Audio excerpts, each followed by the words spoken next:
ఈ రోజే డౌన్లోడ్ చేయండి. మీ ఫేవరెట్ షోస్ చూడండి. చంబా ఎవరు? అదుపు తప్పిన ఆత్మలను అదుపులు పెట్టి అనంత శూన్యాలకి విసిరేసే అతీతమైన తంత్రశక్తి గల వ్యక్తి. ఒక ఆడదాన్ని కొట్టాలంటే ఇంకో ఆడదానికే సాధ్యం. ఇంతకీ ఆ చంబా ఎక్కడుంటుంది?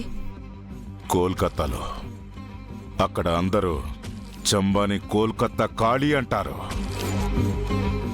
ఇప్పటి వరకు చంబా ఇలాంటి కేసులు ఎప్పుడు ఫెయిల్ అవ్వలేదు.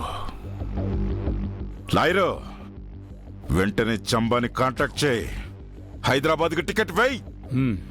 ఈ సాయంత్రానికల్లా చంబా ఇక్కడ ఉండాలి. Okay Ranveer.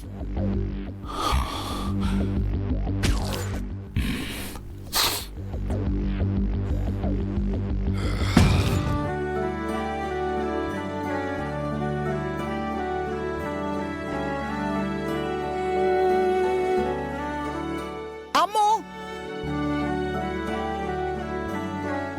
Yes madam. Notice board చూసావా? Yes ma'am. నోటీస్ బోర్డులో ఏముంది మ్యామ్? క్లాసెస్ స్టార్ట్ అయ్యాయి కదా. స్కూల్ పీపుల్ లీడర్ ని ఎన్నుకోవడానికి ఎలక్షన్స్ కండక్ట్ చేస్తున్నాం. అయితే మా అక్క పోటీ చేస్తుంది మ్యామ్. ఈసారి కూడా మా అక్కే ఎస్పీఎల్ అవుతుంది. అందుకే చెప్తున్నాను, వెళ్ళి నీ పేరు ఇవ్వాలనుకుంటే ఇవ్వు. సారీ మ్యామ్, ఈసారి నేను పోటీ చేయను. ఎందుకు చెయ్యవమ్ము? మ్యామ్, మార్క్స్ తగ్గుతున్నాయని డాడ్ తిడుతున్నారు. సో నేను స్టడీస్ మీద కాన్సన్ట్రేట్ చేయాలి. సో నువ్వు పోటీ చెయ్యవన్నమాట? Yes ma'am. ఓకే.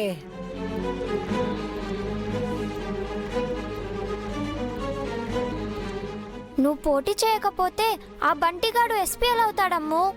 అయితే అవ్వని, నేను చదువుకోవాలి. వాడికి బాగా ఓవర్ యాక్షన్ ఎక్కువ. వాడు ఎస్పీఎల్ అయితే మనందరినీ డామినేట్ చేస్తాడు. అది నాకు ఇష్టం లేదు. నువ్వు పోటీ చేయి. అది నాకు ఇష్టం లేదు అంజు. నన్ను ఫోర్స్ చేయకండి ప్లీజ్. ఎందుకు ఇష్టం లేదు? నువ్వేం ఓడిపోవు. పోయినసారిలాగా ఈసారి కూడా నిన్ను గెలిపిస్తాం. నేను చదువుకోవాలని చెప్తున్నా కదా, వదిలే. నేను చెప్తున్నాను కదా, పోటీ చేయి. ఎక్కువ మాట్లాడకంచు, వెళ్ళి ఆడుకోపో. ఇప్పుడు నువ్వు పోటీ చేయకపోతే నేను నీతో మాట్లాడను. బెటర్. నీ గోల లేకపోతే నేను ఇంకా బాగా చదువుకుంటాను. ఏంటి, నాది గోలా? నేను మాత్రమే అల్లరి చేస్తున్నానా? యు హర్టెడ్ మీ. అంజు, ఏ అంజు ఆగు. చూడు, అక్కతో గొడవ పడతావా? వదిలే. నేను వదలను. ఎదిగో అమ్ము, ముందే చెప్తున్నా, నువ్వు నాతో మాట్లాడకపోతే నేను నీతో మాట్లాడను. ఏ పోవే. అక్క అక్క. ఓ,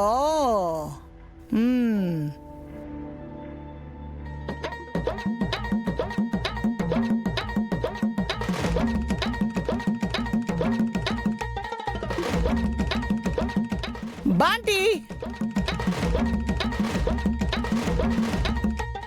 ఎస్ మేడం. ఈసారి స్కూల్ ఎలక్షన్స్ లో నువ్వు పార్టిసిపేట్ చేయాలి. ఎందుకు మేడం? లాస్ట్ టైం లాగా ఈసారి కూడా అమ్ము చేతిలో ఓడిపోడానికా? బంటి, ఈసారి అమ్ము పోటీ చేయడం లేదు. నిజమా మేడం? ఎస్, ఈసారి నువ్వే అవుతావు, ఎస్పీఎల్ అవుతావు. అమ్ము ఇప్పుడు పోటీ చేయనని చెప్పి లాస్ట్ మినిట్ లో చేస్తే? అందుకు ఛాన్సే లేదు. ఈ విషయంగా ఆ అక్క చెల్లెళ్ళు గొడవ పడుతున్నారు.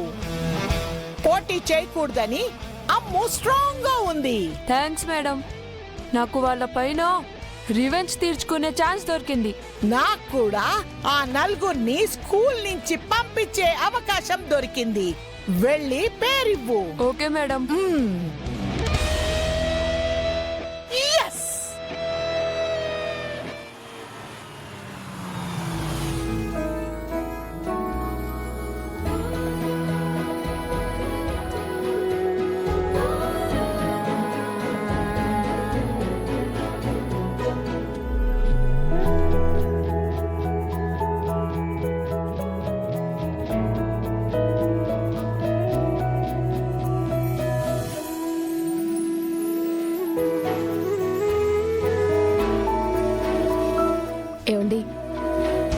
పిల్లల్ని చూడండి, ఎంత కల్మషం లేకుండా ఉన్నారో. ఆ పిల్లలు ఆకలి బాధలు పడుతున్నారనగానే మనసుకి చాలా బాధ అనిపించిందండి. ఇప్పుడు ఆ పిల్లల కోసం చెక్కిస్తుంటే చాలా హ్యాపీగా ఉంది.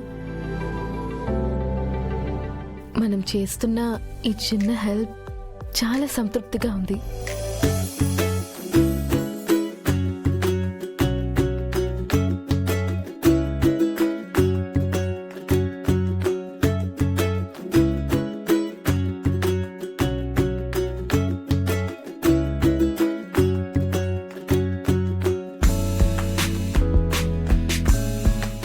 బాగి, నిన్ను లూజ్ అని పిలుస్తాను కానీ నువ్వు చాలా ఒక యూనిక్ పర్సన్వి.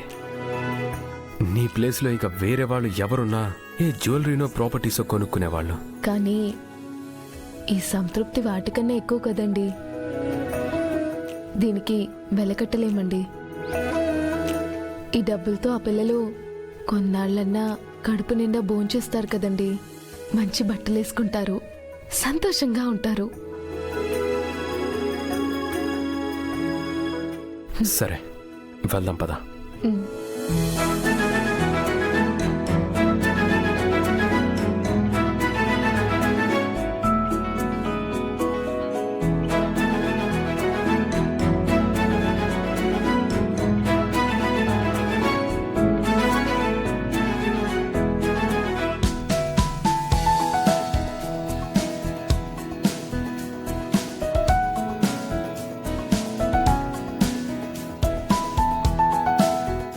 రాజుగారు, అమరేంద్ర గారు వచ్చారు.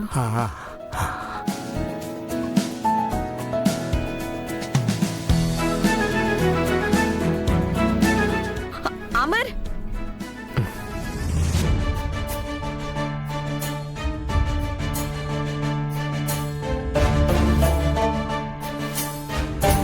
నువ్వేంటి మనోహరి ఇక్కడ? ఏంటి అమర్ ఇంత గొప్ప పని చేస్తూ నాతో ఒక్క మాట కూడా చెప్పలేదంటమర్. ఇలాంటివన్నీ మీకు నచ్చవు కదా మనోహరి గారు? ఏంటి బాగి అలా అంటావు? నేను కూడా ఒకప్పుడు అనాథనే కదా. ఇలాంటి అనాథాశ్రమంలోనే కదా నేను ఆరు చిత్ర పెరిగింది. మీరు ఈ పిల్లల కోసం ఇంత గొప్ప పని చేస్తున్నారు. నాకెంత హ్యాపీగా ఉందో తెలుసా? మీరు మాట్లాడుతుంటే ఆ మాట మీ మనసు నుండి వస్తున్నట్టు లేదు. సరే పదండి. రాజుగారు, ఆ మనోహరి కూడా వచ్చేసింది. ఆ మనోహరి నన్ను ఇక్కడ చూసిందంటే ఎంత ఘోరానికైనా పూనుకుంటుంది. మీరెళ్ళి అమరేంద్ర గారితో మాట్లాడుతూ ఉండండి. నన్ను అడిగితే బయటికి వెళ్ళానని చెప్పండి. అలాగే.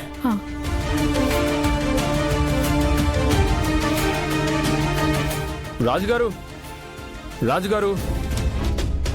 సార్ సార్ నమస్తే సార్. నమస్తే అండి. బాగున్నారా సార్? బాగున్నా. కూర్చోండి సార్. మేడం కూర్చోండి. కూర్చోండి సార్. కొంచెం మంచినీళ్ళు తెమ్మంటారా? పర్లేదండి.